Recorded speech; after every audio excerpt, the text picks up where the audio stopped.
Hello board warrior, स्वागत है आपका डी बोर्ड परीक्षा चैनल पर। जैसा कि आपसे प्रॉमिस किया था, एक फिजिक्स का जो पेपर आपको 6 मार्च को होने वाला है, उसके लिए मोस्ट इम्पॉर्टेंट लॉन्ग आंसर की एक वीडियो भी आपके पास आएगी। ये कहा गया था आपसे लास्ट वीडियो में, जिसमें मैंने मोस्ट इम्पॉर्टेंट फिजिक्स के टॉपिक्स की बात की है। इस वीडियो के एंड में आपको उस वीडियो का सजेशन भी मिल जाएगा, और वो भी लास्ट टाइम पेपर में जाते जाते देख सकते हैं। अदरवाइज आज हम बात करेंगे, आज जो पर्टिकुलरली इस वीडियो में टॉपिक में बात करने वाला हूँ, वो है मोस्ट इम्पॉर्टेंट लॉन्ग आंसर्स। जो आपके लॉन्ग आंसर या कुछ इसमें शॉर्ट आंसर्स भी होंगे, जो आपके फिजिक्स के एग्जाम्स में पूछे जाते हैं, लगातार पिछले कई सालों से पूछे जा रहे हैं एग्जाम में। ऐसे कुछ लॉन्ग आंसर मैं आपके लेके आया हूँ। लगातार इस चैनल पे आपको डी बोर्ड परीक्षा पर आपको लगातार अच्छी से अच्छी आपके बोर्ड प्रिपरेशन के लिए टिप्स और उनसे जुड़ी, उनके हर एक पेपर से जुड़ी वीडियोस मिलती रहेंगी। और भी पहले भी कुछ वीडियो डाली गई हैं, अगर आप इससे जुड़े हैं तो आपको वो आपने जरूर देखी होंगी। और अगर आपको ऐसे ही कंटेंट हमारा पसंद आ रहा है तो इस वीडियो को लाइक जरूर करें। बाकी सारी वीडियो भी जो आपने देखी है, अगर पसंद आए तो लाइक करें, हेल्पफुल लगी हो तो अपने दोस्तों को शेयर करें, चैनल को सब्सक्राइब करें। और अगर इसमें जो लॉन्ग आंसर मैंने बता रहा हूँ, अगर ऐसे आपको किसी भी लॉन्ग आंसर पे एज सच अगर कोई लॉन्ग डिटेल में वीडियो चाहिए, इसका सोल्यूशन चाहिए, तो आप नीचे कमेंट में मुझे बता सकते हैं, तो मैं उस पे आपको सोल्यूशन भी प्रोवाइड करा दूंगा। चलिए तो शुरू करते हैं। पहला क्वेश्चन जो बार बार बोर्ड में ज्यादातर पूछे जाते हैं, उन क्वेश्चन में जो पहला क्वेश्चन है आपका, वो है वैद्युत द्विध्रुव की अक्षीय दिशा में अत्यधिक दूरी पर स्थित बिंदु पर वैद्युत क्षेत्र की तीव्रता का व्यंजक प्राप्त कीजिए।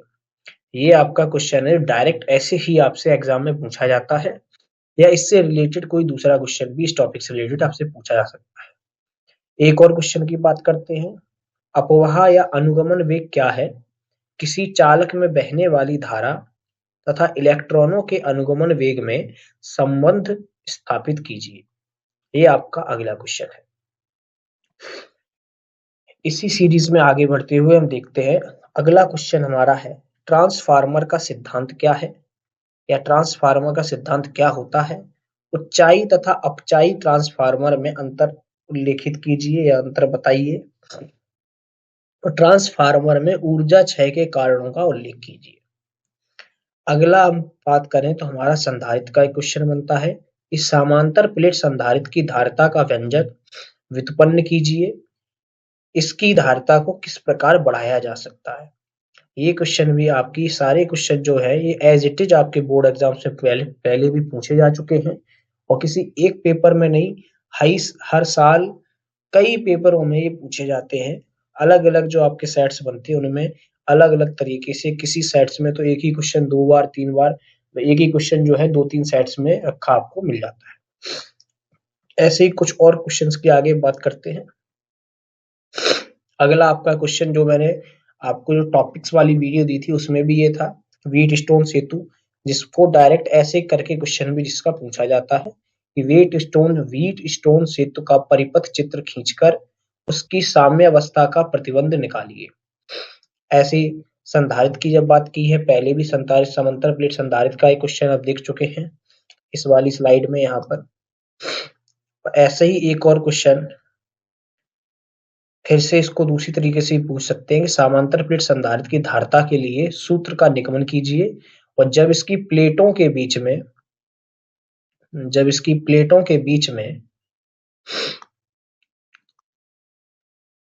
के बीच आंशिक रूप से परावैद्युत पदार्थ रखा हो, तब इसके हमें सूत्र का निगमन करना है।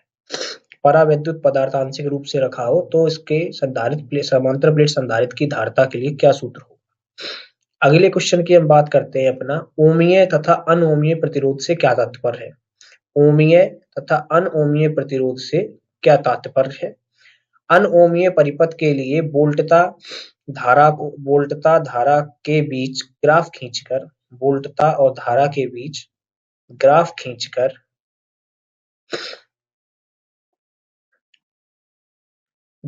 गत्यात्मक प्रतिरोध को परिभाषित कीजिए। ये आपका क्वेश्चन है। इसमें कुछ आपको हिंदी के फॉन्ट में हो सकता है 1-2 वर्ड से ज्यादा, उससे आपको कुछ गलत भी हो सकते हैं, जो मैं बोल के आपको बता दे रहा हूँ। आप उनको ऐसा मत समझें कि ये इसमें गलत लिखा है या आप कंफ्यूज हो जाए, अपने बुक किसी और बुक में कहीं और देखें तो वर्ड कुछ और हो, यहाँ कुछ और है। तो जो भी इसमें कुछ थोड़ा गलत हो सकता है, जो मैं आपको बोल कर या मार्क करके करेक्ट कर दे रहा हूँ। अगला ही ऐसा एक क्वेश्चन है, बायो सेवर्ट का नियम समझाइए। बायो सेवर्ट का नियम समझाइए। वृत्ताकार धारावाही लूप के केंद्र पर चुंबकीय क्षेत्र के सूत्र का निगमन कीजिए। वृत्ताकार धारावाही लूप के केंद्र पर चुंबकीय क्षेत्र के सूत्र का निगमन कीजिए। अब ये वाला क्वेश्चन बेटा बायो सेवर्ट का नियम, जो मोस्ट इंपॉर्टेंट टॉपिक की वीडियो थी उसमें डायरेक्ट मैंने बताया था बायो सेवर्ट का नियम कितना इंपॉर्टेंट है। और आप देख सकते हैं कि उससे डायरेक्ट क्वेश्चन भी पूछे जाते हैं, और आपको भी जो 6 तारीख का पेपर है उसमें ये डायरेक्ट क्वेश्चन आ सकता है, और मेरे ख्याल से तो 100% आएगा ही। ऐसा ही एक और टॉपिक उस वीडियो में बताया था, किरचॉफ का नियम। इससे भी आप देख सकते हैं डायरेक्ट क्वेश्चन इसमें आया है, वैद्युत परपथ संबंधी किरचॉफ के नियम का समुचित आरेख बनाकर, किरचॉफ के नियम को समुचित आरेख बनाकर समझाइए।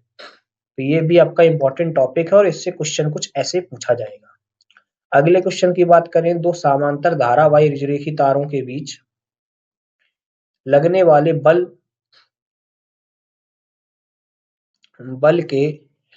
बल के लिए सूत्र का निगमन कीजिए। अगली बात करें, किसी धारा मापी को अमीटर व वोल्टमीटर में, अमीटर से वोल्टमीटर में, अमीटर व वोल्टमीटर में कैसे परिवर्तित किया जा सकता है, उपयुक्त परिपथ द्वारा स्पष्ट कीजिए। अगले क्वेश्चन की बात करें तो एक समान चुंबकीय क्षेत्र में एक धारावाही लूप लटकाया गया है, इस पर लगने वाले बलयुग्म के आघूर्ण का सूत्र निगमित कीजिए। तो ये सारे क्वेश्चन जो आपको, इसमें बहुत सारे ऐसे क्वेश्चन, जो टॉपिक वाली वीडियो थी उसमें आप टॉपिक पढ़ें, फिर उसके बाद देखें कि उस टॉपिक को पूछा आखिर कैसे जाता है। ये भी हमारे लिए मेंटली प्रिपेयर होके जाना अच्छा है हमारे एग्जाम में, कि हमें पता हो कि जो टॉपिक हमें आते हैं उनसे क्वेश्चन पूछे कैसे जाएंगे या क्या उसमें से पूछा जाएगा, तो ये हमें पता होना चाहिए। आगे बढ़ते हैं। एक समान चुंबकीय क्षेत्र में एक धारावाही लूप लटकाया गया है, इस लूप पर लगने वाले बल अयुग्म के आघूर्ण का सूत्र निगमित कीजिए। वही क्वेश्चन है, लेकिन ये संभवतः किसी एक से ज्यादा पेपर्स में होगा, तो ये यहाँ पे इसकी पुनरावृत्ति हुई है, इसको दो बार लिखा गया है। आगे हम बात करें कि आवश्यक सिद्धांत देते हुए चल कुंडली धारा मापी की संरचना, आवश्यक सिद्धांत देते हुए चल कुंडली धारा मापी की संरचना तथा कार्य विधि का वर्णन कीजिए। इसकी धारा मापी सुग्राहिता की परिभाषा भी दीजिए। ये भी आपका एक क्वेश्चन है जो आपसे पूछा जाएगा, धारा मापी से और चल कुंडली से जुड़ा हुआ। आगे बात करें तो अगला क्वेश्चन है, किसी प्रत्यावर्ती धारा शक्ति के लिए सूत्र ज्ञात कीजिए। प्रत्यावर्ती धारा शक्ति के लिए सूत्र ज्ञात करना है आपको एसी करंट पावर के लिए, और उसके एलसीआर प्रत्यावर्ती धारा परिपथ में प्रतिबाधा का सूत्र लिखिए। ऐसा प्रत्यावर्ती धारा परिपथ जिसमें एल सी आर तीनों है, उसके लिए प्रतिबाधा का सूत्र आपको लिखना है, ज्ञात करना है। अगले क्वेश्चन की बात करें हम, तो एम्पियर का परपथीय नियम लिखिए। इसकी सहायता से लंबी धारावाही परिनालिका के केंद्र में उत्पन्न चुंबकीय क्षेत्र की तीव्रता का व्यंजक ज्ञात कीजिए। वॉइस में आज हो सकता है इस वीडियो में थोड़ी सी आपको इतनी अच्छी नाम सुनने में आ रही हो, क्योंकि थोड़ा तबीयत जो है वो नासाज है, खराब है, जुकाम हो रखा है, तो थोड़ा सा आप एडजस्ट कर ले प्लीज। आगे बात करते हैं अगले क्वेश्चन की, स्वप्रेरण एवं अन्योन प्रेरण के बीच अंतर स्पष्ट कीजिए तथा अन्योन प्रेरण गुणांक की परिभाषा दीजिए। और अगले इसी के बाद स्वप्रेरण और अन्योन प्रेरण का एक टॉपिक भी उसमें दिया गया था टॉपिक वाली वीडियो में। मैं बार बार कह रहा हूँ, मैंने एक कुछ 25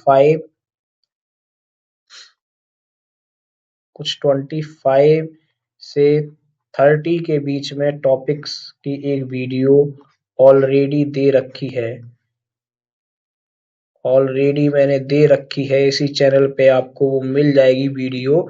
इसमें जाके आप वो सबसे मोस्ट इम्पॉर्टेंट टॉपिक्स को कवर कर सकते हैं आपके पेपर के लिए, आपके एग्जाम के लिए।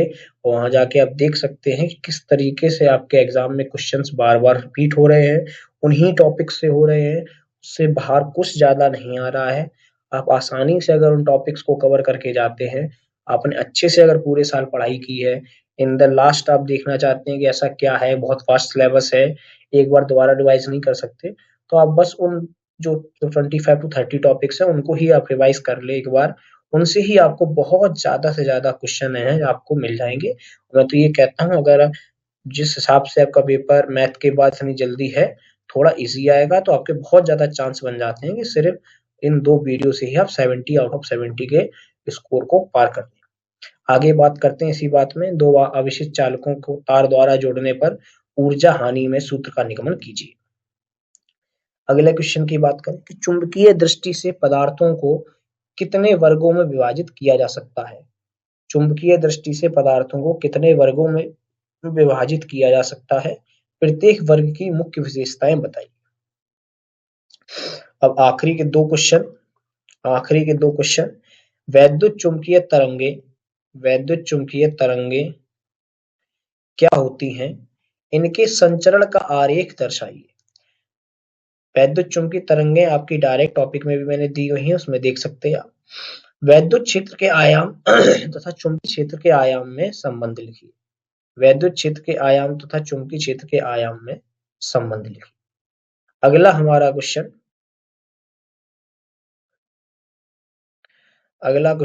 कि एक समान वैद्युत क्षेत्र में रखे वैद्युत द्विध्रुव पर लगने वाले महत्तम बल आघूर्ण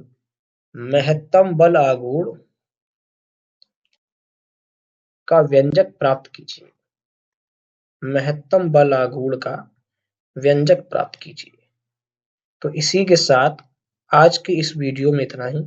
ये सारे वो क्वेश्चन हैं जो आपके एग्जाम्स में बार बार रिपीट हुए हैं एज ए लॉन्ग आंसर, और बहुत ज्यादा बार पूछे गए हैं, क्योंकि ये इतने सालों से लगातार पूछे जा रहे हैं, हर साल आते हैं, तो इस साल भी आपके बहुत ज्यादा चांसेस हैं आने के।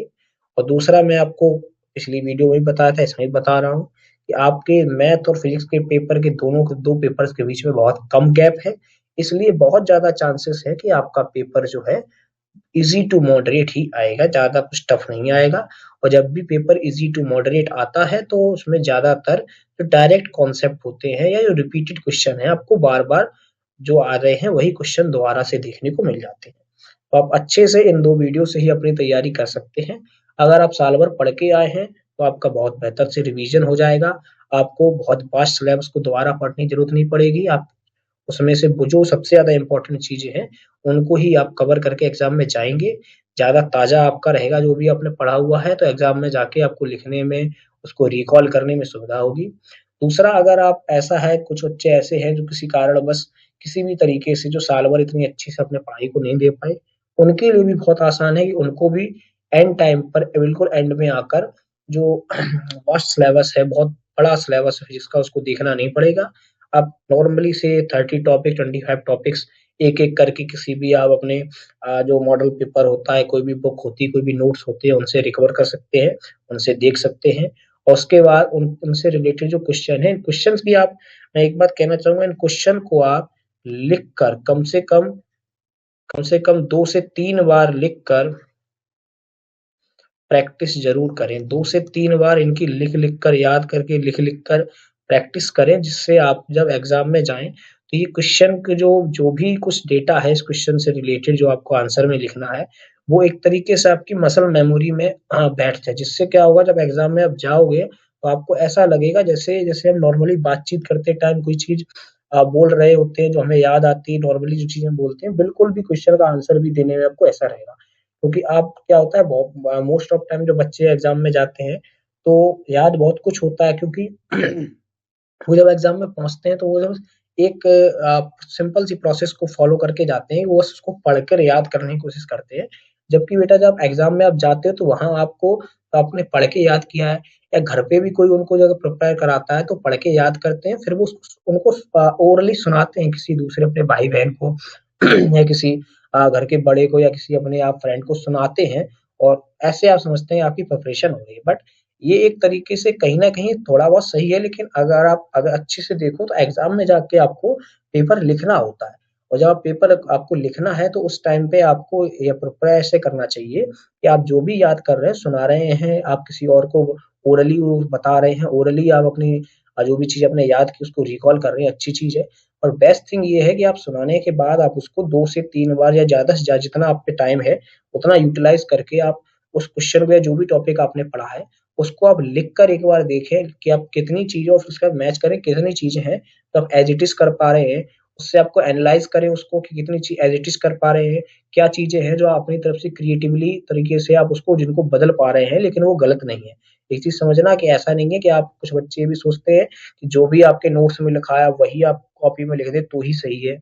1-2 शब्द इधर-उधर कर दिए या किसी शब्द का मतलब हमने कुछ किसी का हमने दूसरा कोई शब्द लिख दिया जिसका दोनों का एक ही मतलब है या लाइन्स में कुछ शब्द ऐसे घुमा दिए जिससे लाइन का या किसी सेंटेंस का अर्थ तो चेंज नहीं हो रहा, लेकिन आपके हिसाब से वो आसान बन गया, तो भी वो सही है। बिल्कुल एग्ज़ैक्टली आप अगर किसी भी बुक से, किसी भी नोट से अगर कोई क्वेश्चन करने जाओगे, देखोगे, तो आप कितना कवर कर पाओगे? आप उसको ज़्यादातर चांसेस है आप भूलोगे। आप अपने तरीके से आंसर को फ्रेम करना अगर सीख जाते हो, तो आप लॉन्ग टाइम तक सर्वाइव कर पाओगे और पेपर में सिर्फ़ आप डेटा के साथ जाइए, उसको लिखना सीखिए अच्छे से और डेटा के साथ आप कैसे अच्छे से जा सकते हैं, अगर आप जो भी क्वेश्चन या टॉपिक याद कर रहे हैं, उसको 2 से 3 बार, 4 बार, 5 बार अगर आप लिख कर उसको देखते हैं क्योंकि आपको इन द एंड पेपर में जाके क्वेश्चन लिखना ही पड़ेगा। आप वहाँ पे किसी को सुनाने वाले नहीं हैं। तो ये बात आप याद रखें और टाइम का भी ख्याल रखें कि आपको टाइम मैनेजमेंट भी करना है अच्छे से, कि क्वेश्चन लिखने में, उसको याद करने में आपका जो फ़ोकस टूटे नहीं। आप अच्छे से उसको कर पाएँ, आप जल्दी-जल्दी टाइम के अंदर उसको पेपर को कर पाएँ और एंड में आपके पास मिनिमम टू मिनिमम ऐसे 20 से 30 मिनट होने चाहिए ताकि आप अपने जो भी आपने कॉपी लिखी है उसको आप दोबारा से एक बार रीचेक कर सकें। कोई चीज़ छूट रही हो, अच्छे से उसको पढ़ सकें, कोई चीज़ गलत लग रही हो तो आप उसको दोबारा उसको एडिट कर सकें, वहाँ ठीक कर सकें या उसको दोबारा लिखने की ज़रूरत पड़े तो वो भी लिख सकें, इतना टाइम आपके पास होना चाहिए। तो आज की वीडियो में इतना ही। अगर आपको ये सारी टिप्स, ये छोटी-मोटी बातें जो मैं बता रहा हूँ वीडियो के बीच में, एंड में और या जो जो भी कंटेंट वीडियो के थ्रू दे रहा हूँ, अगर ये आपको अच्छा लग रहा है, बहुत ज़्यादा पसंद आ रहा है, तो वीडियो को लाइक ज़रूर करें। अगर आपकी इस वीडियो से है कुछ भी हेल्प हो रही है, तो आप इसको शेयर करके अपने किसी दोस्त की, अपने किसी भाई-बंधु की भी हेल्प करें, इस वीडियो को शेयर करें। और अगर ऐसे ही कंटेंट लगातार से आप इसे ऐसे ही इसी तरीके के कंटेंट से अपडेटेड रहना चाहते हैं, तो चैनल को सब्सक्राइब करें। चैनल पे लगातार अब आने वाले दिनों में एक से एक बढ़िया वीडियो आती रहेगी आपके एग्ज़ाम से रिलेटेड। जो बच्चे एग्ज़ाम के बाद किसी और भी चीज़ में इंटरेस्टेड होंगे करने को, कोई कॉम्पिटिटिव एग्ज़ाम्स में जाएगा या कोई ग्रेजुएशन वगैरह करेगा, तो उससे रिलेटेड भी कंटेंट इस भी चैनल पे या इससे रिलेटेड चैनल्स पे आता रहेगा। तो एक बार फिर से अगर वीडियो पसंद आई हो तो लाइक करें, शेयर करें, सब्सक्राइब करें। आज के लिए वीडियो में इतना ही। जय हिंद।